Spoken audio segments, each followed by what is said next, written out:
Hey, what's up, YouTube? It's Richie from Boston. It's the 1st of August, 2025, and that is completely and utterly debatable. We have no idea what time, what day, or what year we're living in right now, sad to say. I am in Oregon. I am meeting up with two of my subscribers. As you can hear in the background, they are over there power washing their horse trailer. They have shown me around this place. They've shown me how to maybe lasso a horse. They gifted me. Are phenomenal. They are. There she goes. Oh, look at that. Jeez. First time, huh? I taught her how to do that. We were kids. I remember that. So a horse. They gifted me a beautiful cowboy hat that I will start wearing.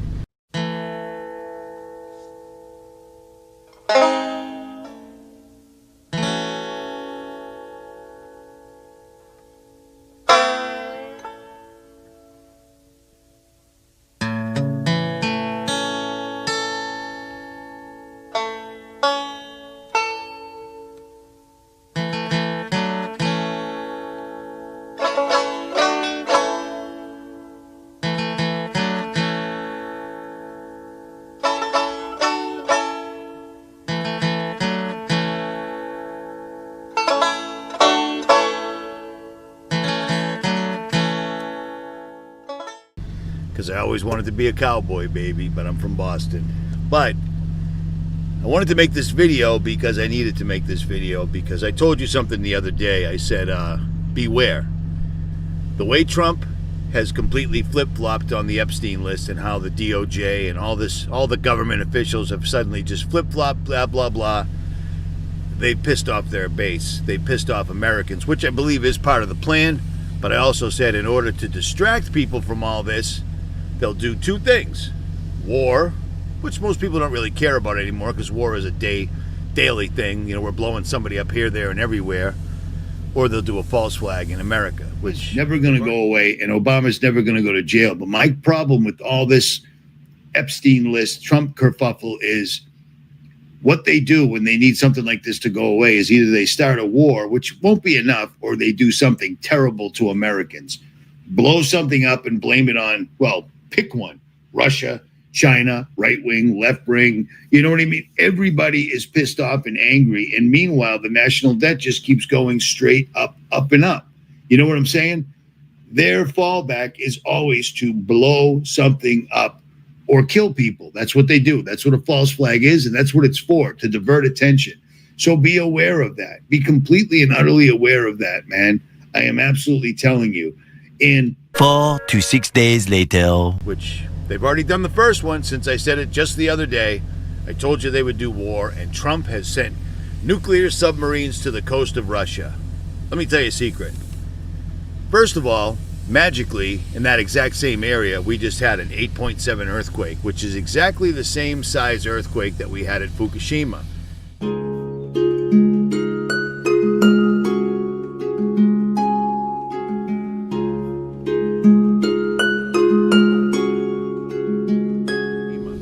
Japan didn't want to play ball. They hit him with an earthquake from the earthquake machine, and it was a monster. Well, they just had another one there, but Trump just sent nuclear-powered, nuclear-bearing submarines to the coast of Russia.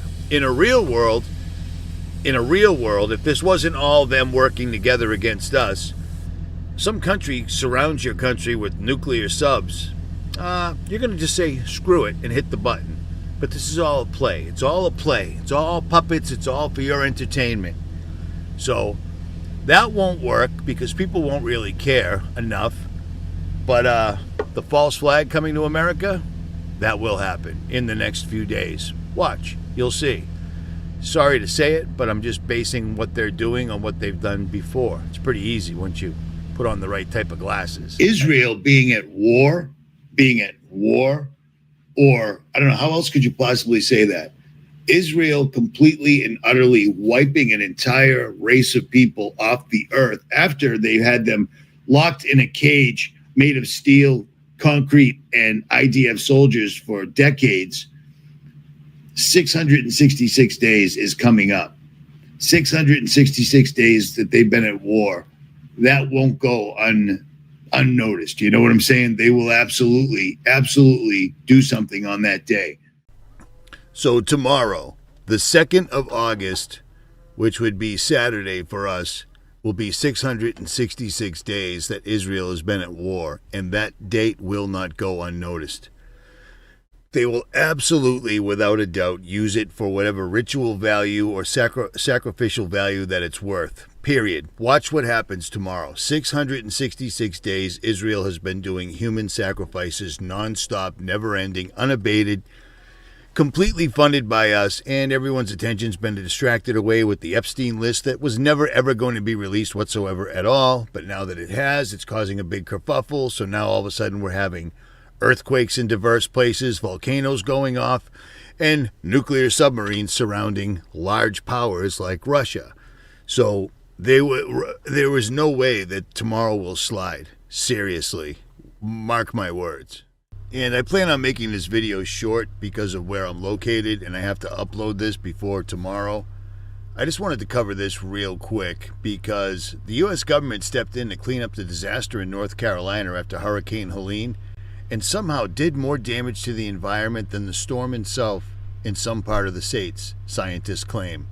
Isn't that amazing? Isn't that amazing that a hurricane that somehow made its way 400 miles inland and then 2,500 miles up and then stayed there for 24 hours, utterly decimating this place, somehow after FEMA and the government finally showed up, they've completely trashed the place. It wasn't the storm that raised the forest, it was the machines that came after. They were part of hurricane cleanup effort bankrolled by the federal government that many environmental experts believe went very, very wrong. Helene hit North Carolina in late September, dumping historic amounts of rain that damaged thousands of homes, killed more than 100 people. 100 people. Do you know how unbelievably rude that is? Because 10,000 people were missing and I believe killed, and the government still sticks with, 100 people. How insanely rude is the government to do something like that to the people? You know what I mean? 100 people died during that storm that we caused. That was completely us because hurricanes don't go 400 miles inland, 2,500 miles up, stay there for 24 hours and completely ruin the place and make it perfect for us to take over. And here's a funny little story by Stu Peters, who I don't think very much of, but he's got the story and I don't, so you're going to hear it. Look who's moving into that area. You're going to be shocked.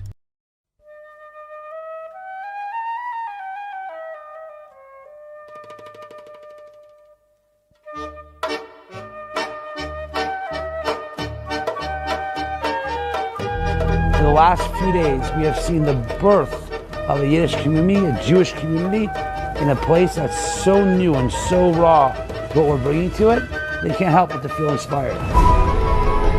This is something that families have been resonating with for a long time. I've been keeping my eye on other developing startup communities. And when this one came up, it was like everything I had been wanting because I recognized it right away. There are very few opportunities where a person can be a trailblazer, come out to somewhere where no Yiddishkeit has ever existed, and bring the Dvar Hashem to daven, to learn, to say Amen Yehesh Me'Rabba, Baruch Hu, and to connect with other Yidden. You go through life and you get all these types of feelings, and when you start getting in tune with yourself, you can see what's a yes, what's a no, what's right, what's not right. The world became a fast place, and this is a way to choose to slow it down a little bit. To spend a little bit of time with these visionaries and to connect to the Rebbeinu Shalom in a sviva like this it's incredible. Shefa to me is a true connection to yourself, to your children at a slower pace of life where everything truly means something to you. The life that everyone is so deeply yearning for, and it's really difficult to find in the major cities and where the main hubs of Jewish life are today. The minute we started driving up here, I felt like relaxed, like I'm slowly starting to like shut down all the city tabs in my head and just breathe, and my mental space was like I'm feeling it, you know? The beauty is that everyone's searching for the same thing. They're searching for more meaning for their children, more meaning for themselves and their life, being connected with nature. That's what they want. We're looking to build 358 homes here. We're already looking at expanding our land so we can build even more homes. This is going to be a vibrant, thriving Jewish community. built on the foundation of Torah and Avodas Hashem. We have our first 20 families now. We're going to have another 60 in the next few months, and this is going to grow into an amazing community all the way up there, all of the mountain. I'm walking into the house right over here. This has the view of the mountain from your windows, from your living room or the office, depends on the layout. And then that's going to be your view from the master bedroom. A lot of them didn't realize how big an acre actually is. We were looking at the markers and they're like, oh my gosh, an acre, like where does it end?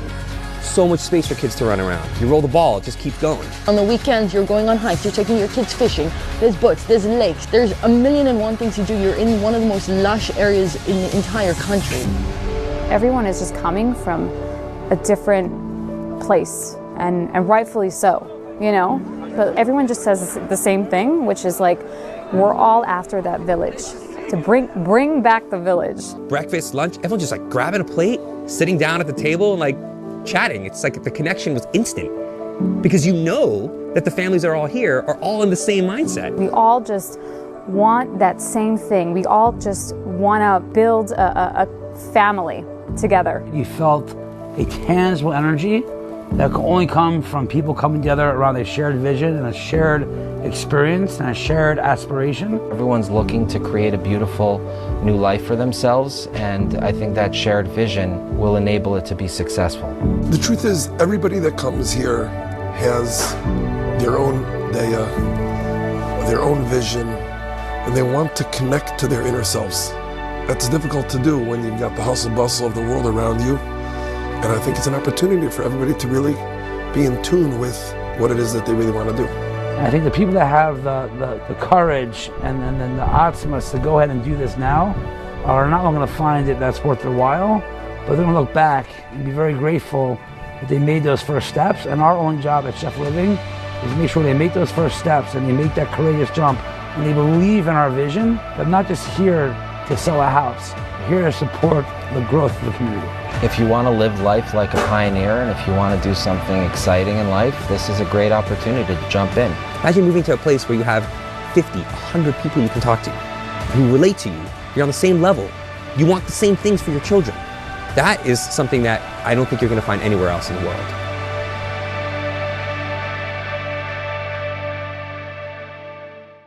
So there you go.